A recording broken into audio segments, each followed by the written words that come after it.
Last batch of exhibits, Gradius 3 and the Parodius Trilogy for the Super NES and the Super Famicom, of course, released 1991 through 95. And yes, I will be including Parodius for the Famicom as well.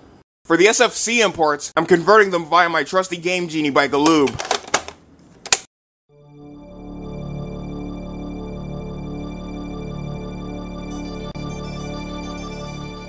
Traditional basic storyline, it picks up right where the last one, namely Gradius 2, left off. It's your usual Bacterion Empires up to even more horseshit, raising all kinds of hell throughout Gradius. Hence Vic Viper's out to kick even more scummy extraterrestrial ass and once again save the goddamn universe trip. If maybe even more than that. And take note, Vic Viper goes by yet another code name, the Max Fighter, short for the Modulated Artillery Exalter.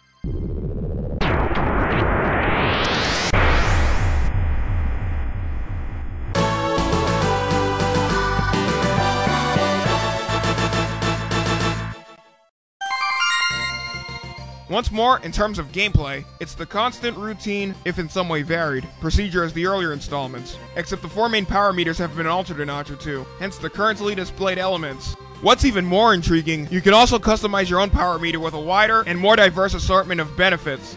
For example, you've got normal and small spread bombs, Hawkwind missiles that fire in an opposite trajectory to the normal two-way, vertical double and back double type shots, a twin laser, a cyclone laser, and even the R-type Mega Man 4 through 8 inspired energy laser. Options that rotate and even spread out further, even after halting your vessel, thus providing it with a more expanded range of firepower. In addition to the trademark shield and force field benefits, indicated by the signature question mark, a pair of rotating shields make the roster, not to mention the reduce tactic, where your vessel shrinks itself to a fucking approximately only half its size, and can only sustain one goddamn hit.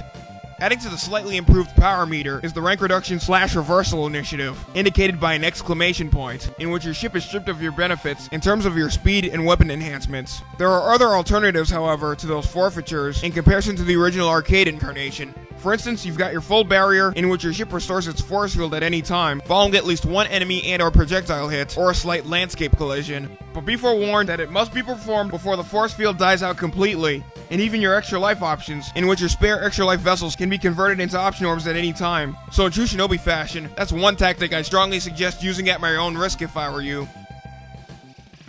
Setups out of our system, this particular Super NES port underwent a myriad of drastic as fuck modifications from its native arcade incarnation, debuted 2 years prior, despite the signature navigation / main event itinerary, and even its nerve-wracking difficulty, making yet another feasible comeback. For instance, the stage-by-stage lineup is consisted of a desert, and all liquid void filled to the brim with, get this, fucking bubbles! The typical mountain / volcanic wilderness frontier, complete with an underground passage, where your ship blasts its way through pounds and pounds and pounds of soil, which aren't worth any points by the way, except for the rocks. Not to mention the trademark Moa area with new twists and turns beyond expectations. Another flame-permeated dimension with craters, an all-new plant frontier, originally stage 7 in the arcade version, 2 mechanical domains, one with a high-speed trek, another with more moving landscape portions, and the usual deteriorating ceiling / floor fragments, amongst mini-hazards, and the trademark final biodomain, this time run by Bacterion. Gone are the semi-landscape portion of the underground area, stage 3B to be precise, the Galaxy Force Thunderblade Afterburner-inspired 3D navigation section where Vic Viper dodges walls, occurring between the 2nd and 4th stages, the latter of which is the 3rd here, a crystalline area with ice cubes. The aforementioned biodomain, after the Moai world, is yet again now the final stage, with elements from later stages meshed together. Also, bye-bye Gradius 1 and Life Force first stage revisits, which, for the record, occur after you die. Concerning this outing's boss lineup, we've got Goliath, an all-out not-to-be-fucked with colossal Eorg Clawed Beetle, whose weak point is its uvual core, the bulbous brooding bioorganism Bubble Eye, another relentless squadron of Iron Maidens, followed by the unstoppable Big Core Mark III, best of luck attempting to evade its complex patterned, overpowered as shit lasers, another union of 2 gigantic Moai statues known as the Twin Faith, hellbent on not only summoning diminutive groups of its offspring, but also causing fucking planet-shattering quakes like it's Nolan's godforsaken beeswax, a 2-headed intruder fire dragon known as Gorgon, which, in addition to its breathing attacks, can leave your ass beyond senseless, especially upon defeat nonetheless, if you're not watchful every minute. Choking Weed, the first ever plants-based boss in Gradius history, otherwise known as what I like to call Audrey 2's long-lost dyslexic bastard step-cousin, and though its main weak point, yep, you guessed it, the fucking uvula, is slightly yet obviously visible, it'll still suck up your goddamn vessel like it's a Hoover vacuum, or better yet, fucking Nintendo and Hal's Kirby. And if I were you, I wouldn't even go so far as to get this chap started about yet another epic as fucking hell boss parade, following yet another big core variant, the 5-chord beacon that is. Starting with the traditional Zub onslaughts, an unprecedented cast of core ships from previous installments make their mark, including Death Mark II, the Stage 5 boss from the original arcade Life Force, and various other core ships from the previous Gradius game, aka the second, including the Crystal Core, otherwise known as Ice Ice, or again Icy Icy, along with the Big Core Mark II from the arcade incarnation, the Merciless 3-fan covered core, and the all-new curly cannon armed Dellinger Core. Not convinced yet? An all-new Gunwall Mark II, the Disrupt, complete with a column of not 1, not 2, but a mind-blowing 3 core barriers, as well as the 2 usual destroyable Walker dispatching hatches, 2 enemy craft dispatching hatches, and 6 motion tracking laser cannons. Not to mention a pair of new towering mechanical walkers known as Shadow Dancer X2s. And make no goddamn mistake, they have total donkey dick to do with the Shinobi spinoff, or yet again, the Andy Gibb song. And finally, old Bacterion himself. Of course, unlike every other boss discussed so far, they'll throw out everything at you but the kitchen sink, and even scramble your intuition and dexterity like a deluxe order of omelette du fromage. Man, what a total pushover he is. Unlike the previous 2 outings, I was expecting something more excessive. Then again, I should just shut my Jesus damn gob and be more thankful, because the controls here are much more of a gift from God to acclimatize oneself with this time around, despite the earlier slew of pitfalls I've recounted for the other installments. Same story with the signature gameplay procedure, and before I forget, you can actually customize the available buttons in the options menu at the beginning. By default, B is used for firing both your cannons and missiles simultaneously, or separately, depending on what you've configured beforehand, and A activates your tabbed power meter item as ever. With the challenge being much more inexorable this time around, I wouldn't even go so far as to expect an eye-pleasing ending on easy. In terms of mastering this all-out balls-to-the-wall, no fucking around galactic dogfight, normal, hard, and the top secret, no spoiler intended if you will, arcade mode are definitely the only ways to go. It ain't just the earlier stated cocksucking bosses that will torment you like there's no damn tomorrow. Every unexpected danger will, yet again, flat out catch your ass off guard if you're not up to snuff. You only get 3 lives, or 30 using an all-new code, and up to 3 continues, at least 4 before starting, but you can max it out to 9 using yet another all-new code, more of which you can rack up in terms of the former, by scoring the first 20,000 and everyone thereafter upon scoring multiples of 70,000, a stipulation originally set forth in the arcade incarnation. Speaking of which, what's even more fucked up and really brought the piss supplies of even the most dedicated gamers, yours truly included, to a simmering boil, is that no matter how many continues you've provided yourself with, if you lost your last life regardless of your progress, an instant game over would ensue, at which point you were left with no other fucking alternative but to start all the way from the beginning. God damn it, Konami! But I still forgive you.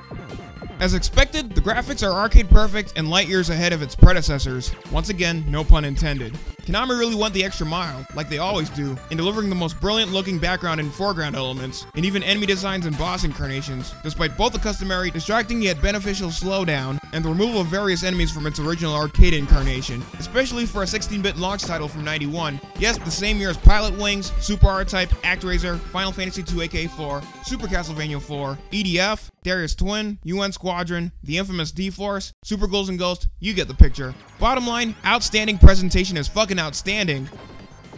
As far as music and sound, composed by Kazuki Muraoka, Kazuhiko Uehara, Harumi Ueko, and Yukie Morimoto, the median 2 of whom are famous for The Legend of the Mystical Ninja, Turtles 4 Turtles in Time, and Turtles Tournament Fighters, based on the original arcade soundtrack by the earlier cited Miki Higashino and Mutsuhiko Izumi, in association with Junichiro Kaneda, Seiichi Fukami, and Keizo Nakamura. While the familiar traditional tunes are brought back from its predecessors, once again as expected, a slew of never heard before ones, whether from the original arcade or arranged specifically for this port, are thrown into the mix and are way short of bland, abrasive, or grating. In fact, in addition to the stellar out-of-sight graphics, Gradius 3's overall soundtrack doesn't disappoint even a smidgen. The sound effects have been slightly improved, no ifs, ands, buts, or maybes here, though they tend to lose their spark after a while. And yes, here's the shot of the cannon. My top 5 favorites from this game alone are as follows: Aqua Illusion Stage 2, Underground Stage 3 Section B, Fire Scramble Stage 5, Accident Road Stage 7, and Boss Theme A, used in every other stage except for the final, mostly the odd-numbered one starting with the first, complete with honorable mentions aiming towards the final shot, Stage 8 Section B, and Course Your Boss Theme 4, the preceding covered core. Ultimately, concerning Gradius 3's replayability, must anything else be expressed regarding its lasting value? Due mostly to the frequent power meter experimentations, whether it's one of the 4 pre-customized variations, or via the edit mode, its cutthroat yet stable difficulty, and the top secret yet once again spoiler-free bonus rounds. Gradius 3 is definitely something you'll be revisiting as often as its precursors time and time and oh, and did I mention time again?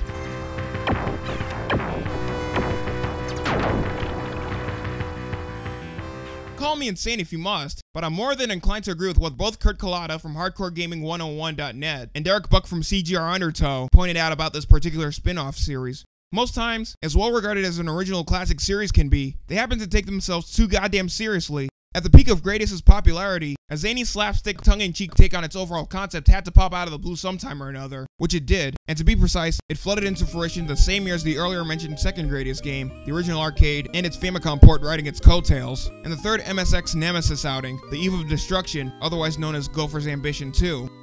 Parodius got its start on the MSX as a completely varied outing in comparison to what I'm about to touch upon. Alongside Vic Viper, you could also play as not only Goemon, otherwise known as Kid Ying, hailing from the Mystical Ninja series. Adding to the lineup was Pentaro from Antarctic Adventure, also from Dream Penguin Story, Yume Penguin Monogatari, and take note, you'll see a fuck ton of penguins and other random out-of-place creatures throughout.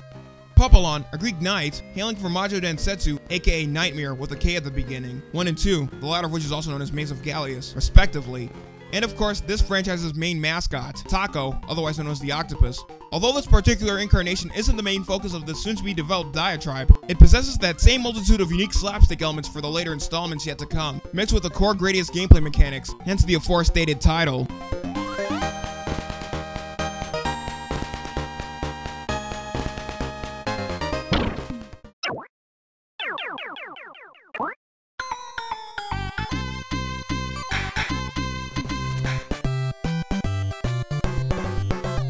In terms of plot, no matter which version you're playing, arcade, or in this case both the Famicom and Super Famicom versions, the world of Parodius, or Earth if you will, has been violated and occupied by the Great Octopus and its nefarious, endless, not to mention random and mismatched, forces. And it's up to the Parodius Squadron, Vic Viper, Pentaro, Octopus, and Twinbee, to once and for all slaughter those jackasses and put them in their place before reaching the big boss.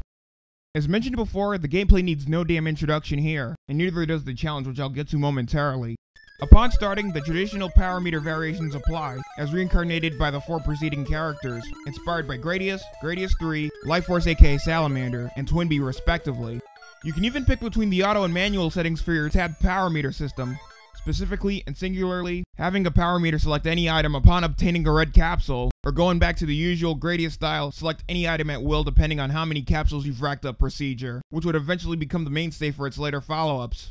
Aside from the also traditional red and blue capsule procurements, you can also obtain bells which grant you assorted benefits depending on the preferred color, changed by firing away at them in the style of the Twinbee Stinger series. Some examples include yellow for bonus points, silver for calling out random weaponized statements via a bullhorn, it's like your character telling their enemies to go fuck themselves. Blue's for a deadly nuke that rids the stage area of every enemy in played sight, like the blue capsules, or makes semi-short work of a boss. Red summons a double-edged eradication barrier. Darth Maul much? In other words, if there's a certain group of enemies that approach its perimeter, their asses are fried plain and simple. And even green enlarges your character for temporary invincibility among others. And what do you know, it's another future mainstay. The stage lineup is composed of, but not limited to, a tropical island scene with treasure chests full of bees. Speaking of which, those same bees will pop out of different themed stations in later levels. And get this, a fucking cat pirate ship, helmed by more penguins. A Las Vegas themed extravaganza with up-at-arms clowns, and a super hot giant Vegas showgirl near the end, inspired by the towering mechanical walkers from Gradius 2 and 3, except you can't destroy her here.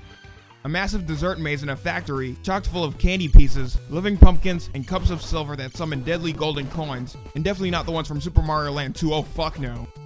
A tripped-out version of feudal Japan with living Mount Fuji homages and walking sakura trees, even a few of the former that are up to shit ton of eggplants when pissed off. A pinball-themed fortress, a heavenly void with Playboy bunny girls and angel pigs trapped within bubbles, a creepy as fuck graveyard inhabited by the undead and other wacky and bizarre apparitions, and the prominent yet drop-dead, gut-busting Moai Brothers ship, paying full tribute to the battleship stages in Irem's R-Type franchise. In terms of port-exclusive stages and their participating bosses, there's an amusing as hell carnival in the Famicom version with both an undefeatable spiked dual Moai ship and a crazed Roboduck guarded by random battlecraft to boot, and the bathhouse in the Super Famicom version with an obnoxious, belligerent variation of the token octopus mascot, the form of which has a fraction of the original stages removed no less. Thought we'd forget about the main heavy hitter bosses? Consider yourselves mistaken. A flamboyant yet manic penguin pirate and his loyal yet retarded circle crew. The Uncle Sam Eagle, one of many reasons why this franchise never bothered to see the light of day here in the old US of A. A group of expressive Rolling Stone inspired lips that fire off their teeth. a surly sumo pig, otherwise known as the bastard child of E Honda and Oolong, a variation of the core ships, the Viva Core, this time with not only the traditional tentacles, but also Fortune 500 worthy light show, a seductive moai being by the name of Yoshiko that fires off giant missiles, some smaller than others, and even hearts in the Famicom version, a semi-nude bather summoning more bubbles, and to top it off, a normal-sized, eventually massive spiked fish balloon. Now, just because this loony take on the Gradius franchise attempts to aim for the lighthearted, hilarious, and at times bizarre theme that it portrays, it doesn't mean that this game, and its next two sequels up for deliberation no less, will be all sunshine and rainbows through and through, which brings us to our next customary subject. Control-wise, as expected, they're the same as ever, intuitive despite very little conflicts, in conjunction with retaining the traditional Gradius formula. Like the gameplay, as I've mentioned before, the challenge here needs absolutely no fucking introduction whatsoever. Hell, you've played one, you've played them all. And don't expect this topsy-turvy space war to live up to your highest expectations in terms of the relentless multitudes of bullet-held projectiles, humor-infused random enemy and hazard appearances, and impersonations.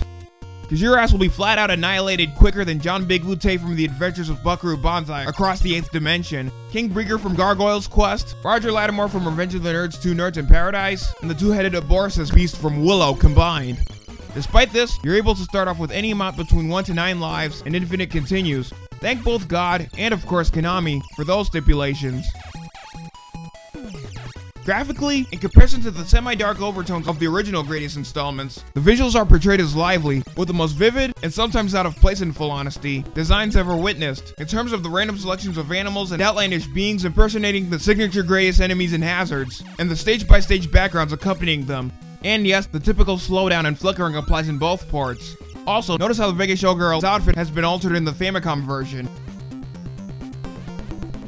Music and sound-wise, composed by Hiroshi Takayasu and Tomoya Tomita for the Famicom version, with Kazuhiko Uehara and Hideyuki Eto for the Super Famicom version, based on Matano and Umeno's original arcade soundtrack, their respective aliases being Kameo, or Cameo, however the hell it's pronounced, and Dokuo. It's basically a mishmash hybrid of the trademark Gradius anthems and the timeless classical symphonies and tunes, depending on a specific stage. While each character sports their own theme at the beginning of each 3-stage navigation cycle, the majority of every song varies in between each main event stage, and will keep you guessing until the very end.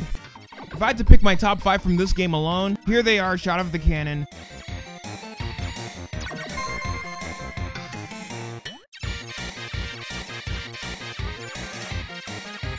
Concerning Parodius DA's replayability, both the Famicom and Super Famicom versions, skyrocketing to the summit of Mount Olympus and beyond, this first ever rousing rowdy romp, not to mention its next 2 installments up for examination, is one that's highly guaranteed not to be missed. And before I forget, in the Super Famicom version, or the Super NES version in Europe, there's even an extra time attack mode thrown in for good measure, hence the Omake mode, aka the Lollipop mode.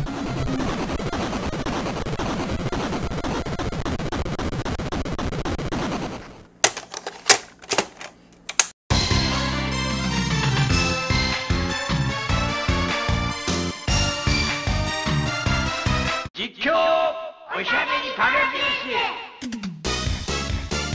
Okay, ladies and gents, the moment you've all been waiting for. On to Gokujou Parodius and Jikkyou Oshaberi Parodius. Both released 94 and 95 respectively for the Super Famicom, again. The main story for both outings are as follows. They continue right where their respective precursors left off, as expected. But for the sake of keeping this last part of the diatribe intimate, let's just take it one step at a time here without jumping the motherfucking shark. Isn't this a familiar goddamn metaphor? Concerning the former, otherwise subtitled as In Search of the Past Glory, Kako no Eko o Motomete, another worthy successor to the Great Octopus is starting even more shit than before. Also, in addition to the leading 4 Guardians making their well-deserved return, not to mention this time around alongside their respective partners, Vic Viper with Lord British, Pintaro with Hanako, the Octopus, Takosuke along with Belial, and even Twinbee with Winbee, the latter partners of which are available for the second player, except in the next outing, which I'm also discussing, are a slew of new recruits, with at least one veteran returning from the first ever MSX outing, namely Goemon, aka Kid Ying from the Mystical Ninja, aka Ganbare Goemon franchise, this time around alongside his partner Abisumaru, aka Dr. Yang, Hikaru and Akane, who are Playboy Bunny cosplaying seductresses that ride bullets, and are this franchise's quintessential sex symbols, Sonya, Chun-Li, Zelda, Samus, Peach, Daisy, Rosalina, Tifa, Aeris, Rosa, Rydia, and Terra, move the fuck over. Koitsu and Aitsu, humanoid stick figures that fly on paper airplanes, and are not only able to duplicate themselves in the form of weapons, they can, get this, summon their shields in the form of fucking condoms. Mambo and Samba, goofy-ass tropical fish that sport wave lasers. Michael and Gabriel, no, not these two. Badass angelic swine motherfuckers that make even the Psycho Pigs from Battletoads look like the Octoroks from Zelda. Oopa and Rupa, a pair of heroic infants, hailing from the aforementioned bio-miracle Bakute Oopa, and even Kid Dracula and his twin, Kid D, hailing from his own game, a Castlevania parody that first originated on the Famicom the same year as the first Parodius, in Japan only. To be precise, the first arcade outing, and its Famicom port riding its coattails, and brought to the US 3 years later on the Game Boy.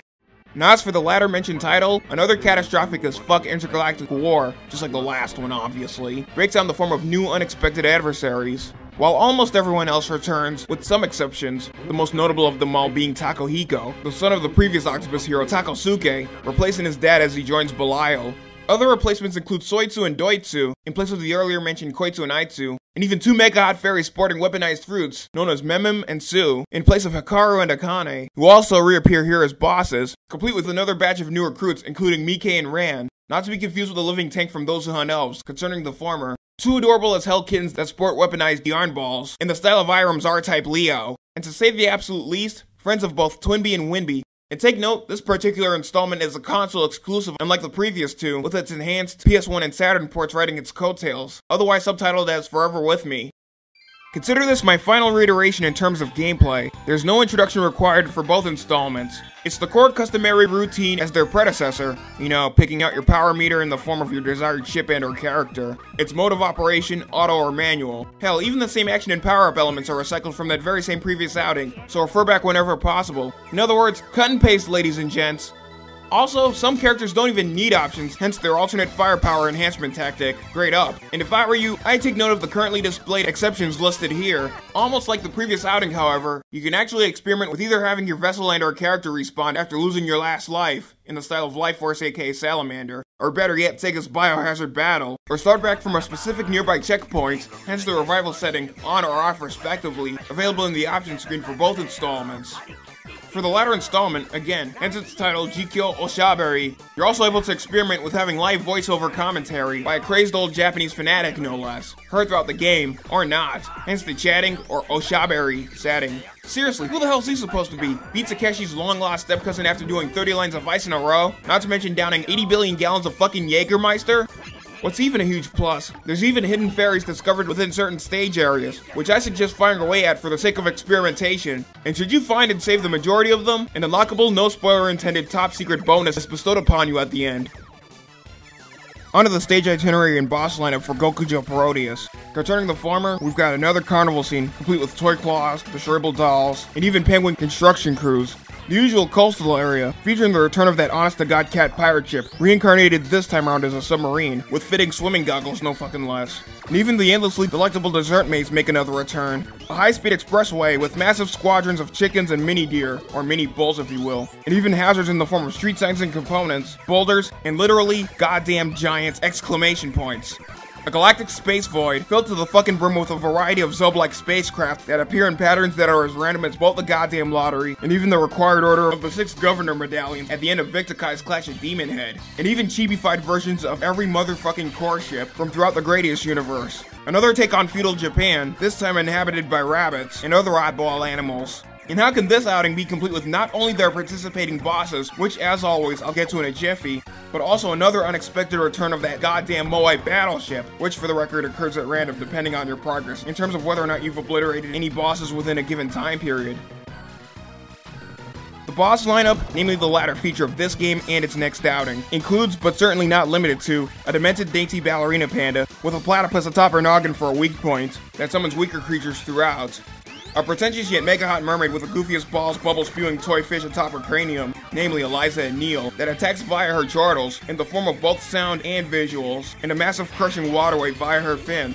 A bizarre, alright, we're not going there, motorized frosting dispenser core paying tribute to the Big Core Mark III from the 3rd Gradius, along with a construction-themed mechanical contraption of a core inspired by the Disrupt, otherwise known as the Gunwale Mark II, except with only 2 opposing arms and single barrages of drill missiles. A colossal as hell, capsule-shaped pillow balloon hybrid that supplies more red capsules than you can shake a stick at, and in addition to those, randomized spikes of death. And I gotta throw this out there. Seriously? A fucking boss that actually assists you in regaining your enhancements in time of need? Wise move there, Konami. Honestly. Well played. Well fucking played.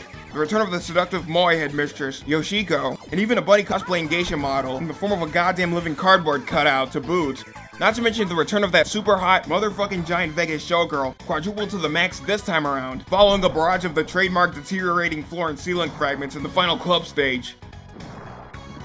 Moving on to the stage lineup for Jikkyou Oshaberi, we've got an introductory disco scene with even more random and unexpected elements beyond all means of imagination, penguin DJs, along with those that sport froze, even a gang of octopi carrying the game series' rightful company logo while we're at it, a Colonel Sanders lookalike cosplaying Santa Claus, altered in the 32-bit PS1 and Saturn ports, and even hula monkeys, complete with a huge nod to Casey and the Sunshine Band. A Japanese high school campus, both inside and outside, the latter of which comes first no less, and even last, paying an honorable homage to one of many Konami classics, and another that I wish could have seen way more acclaim than one could possibly imagine here in the US, a dating simulator franchise known as Tokimeki Memorial. Yet another frontier/coastal setting, drawing inspiration from the Twinbee aka Stinger franchise. A massively detailed underground cave with adversaries in the form of fruits and veggies, lampooning yet another Konami hit, Zaxx. That's 5 letters, 3 X's with 2 E's in between them, go figure. A familiar urban scene inspired by yet another Konami classic, and one of my all-time favorites no less, Lethal Fucking Enforcers, in the form of, who could have guessed, another goddamn high-speed zone. Hell, even the practice targets and the Justifier guns make cameos as enemies and hazards. Not to mention various Japanese feudal-themed worlds, yet again lampooning their own damn country, one of which is inspired by the mystical ninja/Ganbare Goemon series, amongst others. Getting to this particular outing's boss lineup, again includes, but not limited to, a gigantic disco ball, which after obliterating the shit out of it via its support chain above, summons the recognizable ballerina panda with the same platypus weak point atop her noggin as before, this time dressed differently. See, what the fuck did I tell ya? Hikaru and Akane returning yet again as, get this, colossal as fuck, semi-statuesque schoolgirls, guarded by relentless as hell kamikaze moe armies no less. 2 vile-ass variations of Twinbee, one a worthy, ruthless rival, the other a voluptuous vixen with massive tits, a Tauren Henshin Ronin cosplayer, complete with an Astro Boy motif, and how could I possibly forget about that to the Gradius boss parades, featuring not only a coked-up rotating big core, that dickhead Twinbee wannabe variation from earlier, but also a cameo by that Horo Temple ghost gang from Mystical Ninja. Non-stop, semi-acrimonious rambling aside, consider these and many features the reasons why A, this series does what the fuck it does best, namely fusing zaniness and humor with the most flawless and top-notch gameplay aspects you won't find anywhere the hell else. And B, despite the ever-so-solid controls, these 2 outings will flat-out consume your soul and mind in more ways than one if you're not on your guard every which way, thus bringing us yet again to our next customary subject. Feel free to refer back to the same challenge topic discussed concerning the first Parodius game, not to mention every Gradius game touched upon thus far. There's no way in fuck I'm rehashing this shit. Oh balls no. Let's just say that it's more unforgiving and brutal by comparison, depending on not only your preferred difficulty level, but mainly the usual myriad of tactics you're able to utilize, to which, for the absolute last time, I also suggest making a direct reference. Hell, you can even access port-exclusive stages and surprises in both outings, depending on your endeavors, as mentioned before. And yet again, take note that every boss fight contains a time limit unlike the first outing, which will somehow affect the game's outcome depending on your efforts in exterminating their relentless asses.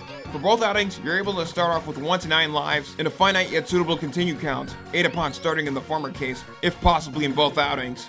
Therefore, I suggest managing them as wise as the Owl on the Chip brand and Master Splinter combined. In terms of graphics, for yet another in the series of mind-blowing and magnificent batches of import games, released as late as both 94 and 95. Yes, the same year as both the first and second Earthworm Jim games, obviously. Notwithstanding how much it infuriates the shit out of me why, once again, this franchise never bothered to hit the promised land in the first fucking place.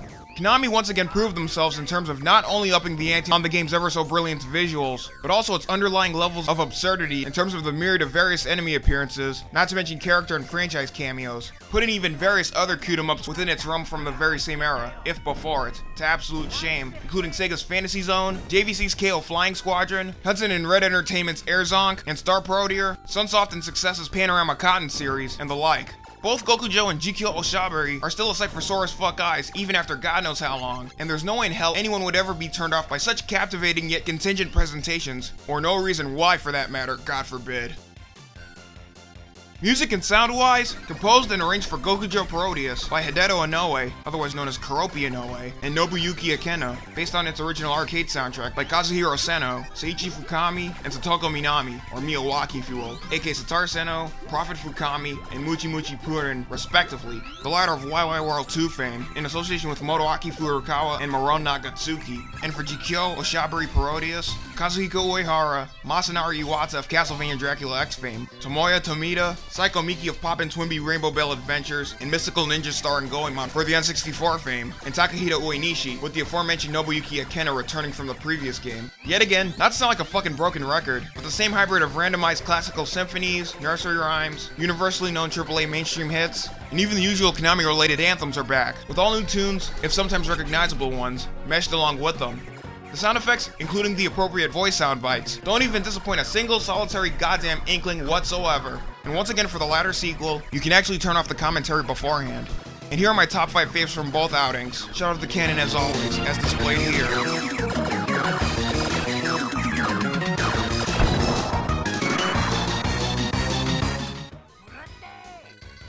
And finally, concerning Gokujou Parodius and Jikkyou Oshaberi Parodius' replayability, must anything else be mentioned at this very juncture regarding the lasting value of these two outings, considering they're a few notches higher compared to their predecessor, other than more of the bizarre and out of this motherfucking galaxy type gags that they'll throw at you non-stop? Bear in mind those unlockable secrets I discussed earlier, that you'll either discover by accident or pure luck, if mostly just the latter. And by all means, do yourself a noble, solid favor, and refrain from missing out on everything that these cute-em-up spoofs have to offer. After tirelessly and effortfully delving into each and every last installment discussed so far, namely the Gradius and Parodius franchises, in terms of my usual overall final verdict of course, it's easy to see why Konami's been kicking all sorts of ass with each franchise they've been nurturing throughout the years, regardless of genre or the extent of their underlying histories.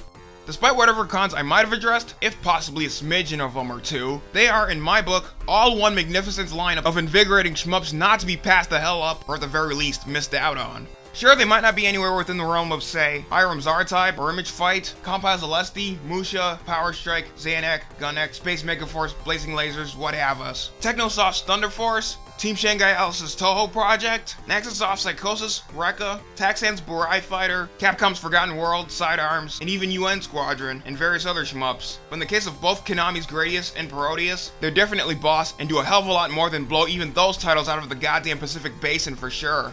So what the hell are you waiting for? The next season of Battlestar Galactica? Sniff them all the hell out, track them down, do whatever the hell you have to, even if you need to take the online shopping route, and take note of the differentiating prices for each game sold at various auctions, depending on their condition, whether loose or boxed. Also, refer back to what I mentioned about having a specific converter for your system in order to make import games work, and trust me, you will not regret it at all. Until then, considering how awesome it is to be back after a brutal as hell near month-long hiatus, this is the Hardcore Retro God proudly signing off.